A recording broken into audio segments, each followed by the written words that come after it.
En fait, comme je vous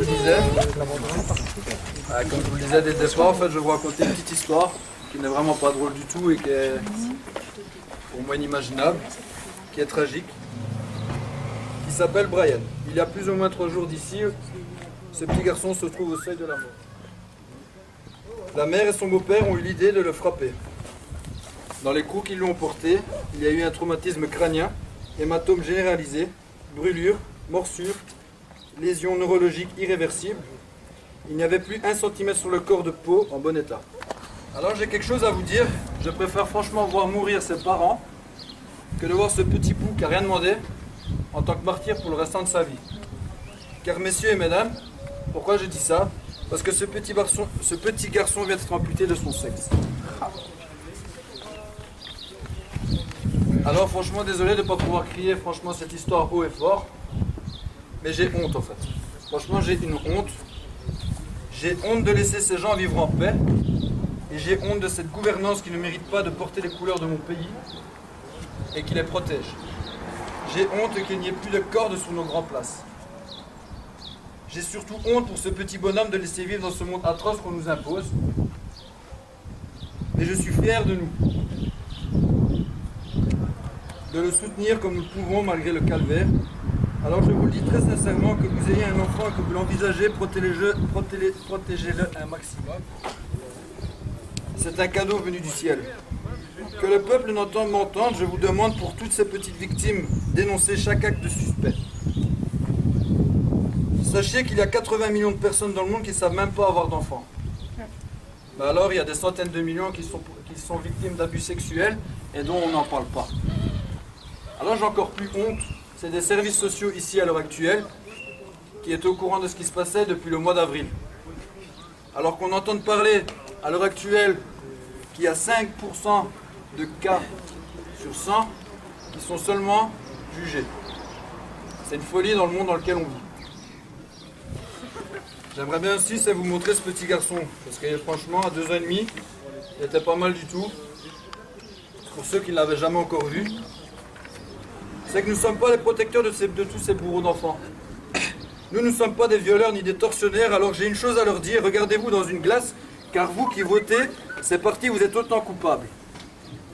Coupables de voter ces politiciens corrompus qui défendent ces monstres blanchis et nourris alors qu'ils devraient être pendus. En tout cas, chers amis, moi je suis fier de vous, car sans vous, il n'y a plus d'espoir. Nous devons continuer ensemble, solidaires, car plus on sera nombreux, plus on se reverra les gens qui font l'autruche.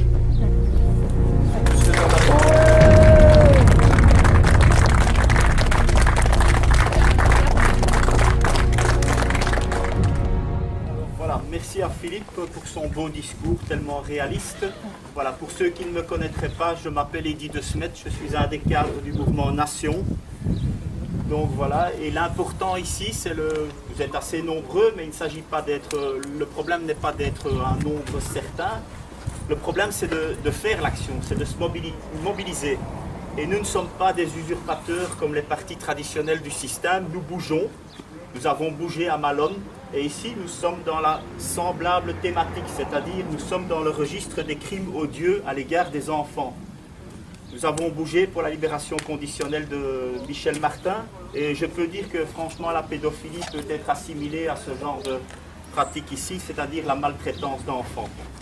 Alors, au-delà de ça, qu'est-ce qu'on demande ici? Qu'est-ce que demande concrètement le mouvement Nation? C'est-à-dire des peines très sévères pour des crimes de telle sorte, des peines incompressibles. Vous savez aussi, au niveau de la libération conditionnelle, il y a eu un durcissement de la législation. Nous demandons aussi l'abolition de la loi Lejeune, qui est parfaitement obsolète.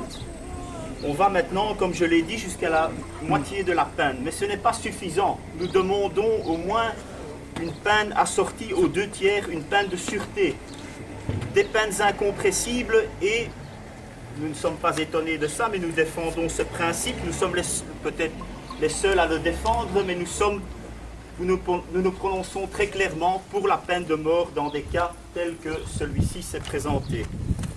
Alors, qu'est-ce qu'on peut encore dire de toute cette analyse? On peut encore dire qu'il y a un manquement au niveau de l'éducation, notamment le rôle de la mère. Ça se perd. Comme Philippe l'a dit, eh bien, il y a eu donc les services sociaux étaient parfaitement au courant. Mais ça veut dire aussi qu'il y a eu une requête.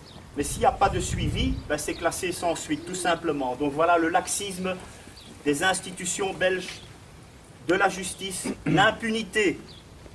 Tout va mal, on va tout droit dans le mur, c'est très clair. C'est pour ça que le mouvement Nation existe et qu'il est ici présent aujourd'hui.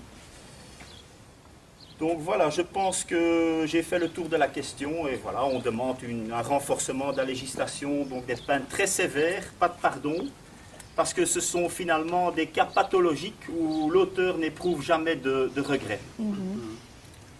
Donc voilà, il n'y a pas d'erreur judiciaire possible puisque tous les paramètres sont vraiment là, c'est indiscutable, l'erreur judiciaire n'est pas possible. Donc voilà, j'en ai presque terminé. Je vous remercie de votre venue, de votre attention. Et alors je dirais bien fort et haut que les murs s'en souviennent. Après moi, mort au bourreau d'enfants. Mort au bourreau d'enfants. Mort au bourreau